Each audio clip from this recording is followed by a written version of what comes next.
শুনে কালারে বাসি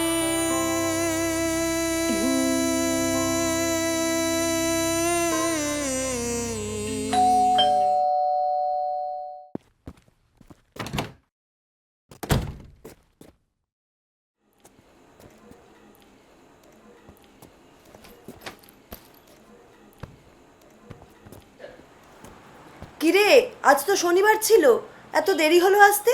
ছুটি ছিল না? কোনো পুলিশ গঠিত ব্যাপার নাই তো? উফ বাবা, এইসব কিছু না। কলেজ স্ট্রিট গিয়েছিলাম সিলেবাসের বইগুলো কিনতে। তারপর ফেরার সময় দেখলাম একটা প্রকাশনীর দোকানে এক নতুন কবির এক বই প্রকাশ হচ্ছে। দেখে দাঁড়িয়ে গেলাম, তাই দেরি হয়ে গেল। বাবা, মোবাইল ছেড়ে বইয়ের দিকে নজর? ওগো শুনছো, তোমার মেয়ের তোমার মতো বইয়ের নেশা হয়েছে। হ্যাঁ, মেয়ে তো আমার একার। উফ মা, একটু চুপ করো, শোনো না। আর বাবা তুমিও শোনো। এক কবি সেই কলেজের সময় থেকে কবিতা লিখছেন, অথচ তার প্রথম বই প্রকাশ হলো আজকে 46 বছর বয়সে এসে। ভাবো, তার কবিতা লেখার প্রায় 24 বছর পর। বলিস কি রে? এইবার আরও ইন্টারেস্টিং ব্যাপার, কবি তিনি তার বইটা যাকে উৎসর্গ করেছেন তিনি তার প্রথম জীবনের প্রেমিকা, তার কবিতার বইয়ের একমাত্র প্রেমিকা। বইটার পাবলিশার্সও চাইছে কবি আর তার প্রেরণাকে একসঙ্গে আনতে। মিডিয়া টিডিয়া সব চলে এসেছে, কিন্তু কবি আর তার প্রেরণার কোনো পাত্তা নেই। তুমি জানো, নেটে ভাইরাল হয়ে গেছে। তো রীতিমতো সিনেমার গল্প। তো কি নাম তোর এই কবির? কবির নাম দেবরাজ দেবনাথ। দাঁড়াও দেখাচ্ছি। আজ তোমাদের একটা গল্প বলি। মনে হয় যেন গত জন্মের গল্প।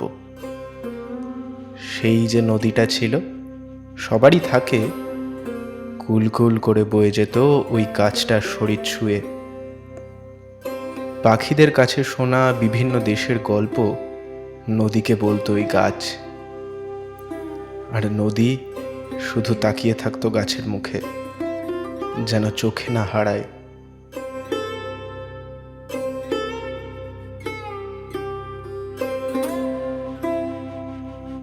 গাছ জানতো যে নদী বয়ে যায়, সে আর ফেরে না। তবু একদিন আবদার করেছিল লাল শাড়ির সাজ, আর সেই মায়াবী বিকেলে আকাশ তার লাল উজাড় করে দিয়েছিল নদীকে। এভাবেই অনেক পথ পেরিয়ে আসা নদী শান্ত হতো গাছের ছায়ায়, আর গাছ ধরে রাখার চেষ্টা করত স্রোতকে।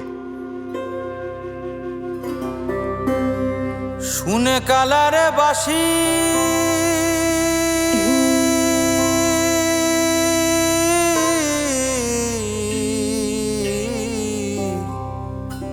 কাঁদে ও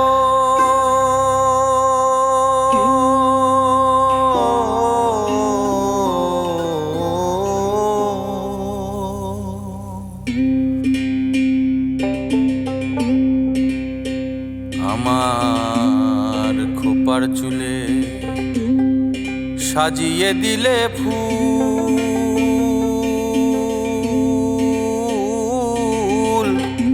চোখের তারায় ভরিয়ে দিলে আলো। হেরিতে তোমায় নয়ন ব্যাকুল,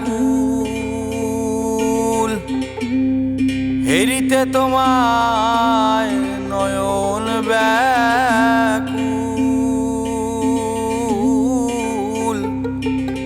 আর আকাশ জুড়ে মেঘ যে ঘনায় কালো। আমার খোপার চুলে সাজিয়ে দিলে ফুল,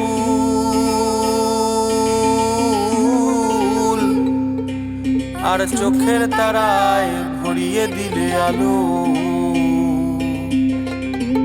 হেরিতে তোমায় নয়ন ব্যাকুল, আর আকাশ জুড়ে মেঘ যে ঘনায় কালো।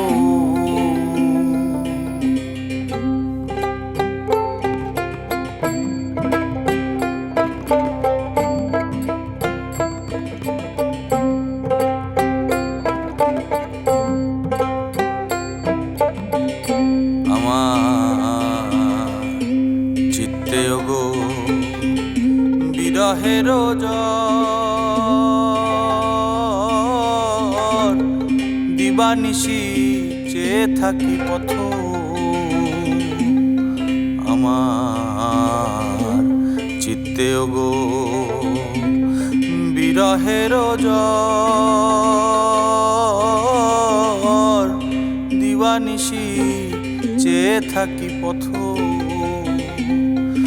সন্ধে হলে সবাই ফেরে ঘর তুমি কবু ঘরে ফেরো না তো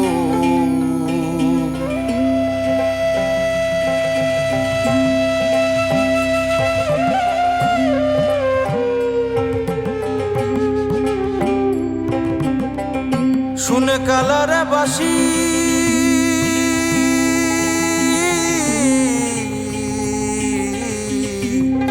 কাঁদে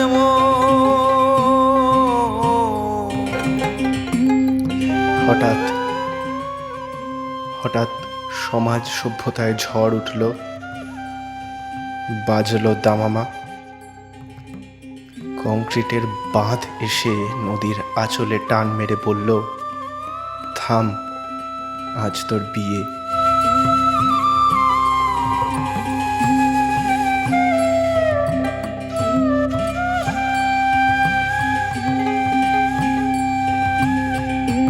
যমুনায় ভাসে চেনা সুর আমার ঘর ভাঙে বৈশাখী হাওয়া যমুনায় ভাসে চেনা সুর আমার ঘর ভাঙে বৈশাখী হাওয়া মনের মানুষ রইল বহুদূর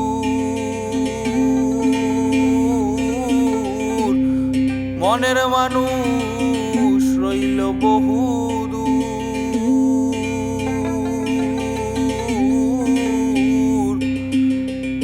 আর নয়ন জুড়ে এমনি ছুটে যাওয়া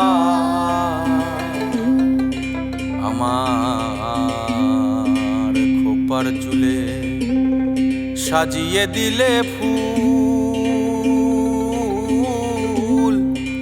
আর চোখের তারায় ভরিয়ে দিলে আলো হেরিতে তোমায় নয়ন ব্যাকুল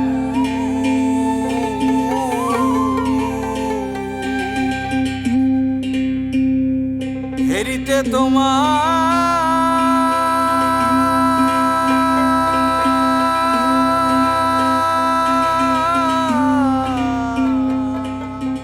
তবে এখানেই শেষ নয় গল্পটা। গাছের শুষ্ক চেহারা বলে দেয় কতদিন নদীকে দেখেনি সে, অথচ তার শরীর ছিন্ন করলে দেখবে ফসিলের মতো নদীর ঢেউ। আর নদী তার তলদেশে আজও মাটি আগলে রাখে গাছের শিকড়ের আলিঙ্গন। যারা ডুবতে পারে তারাই শুধু জানে।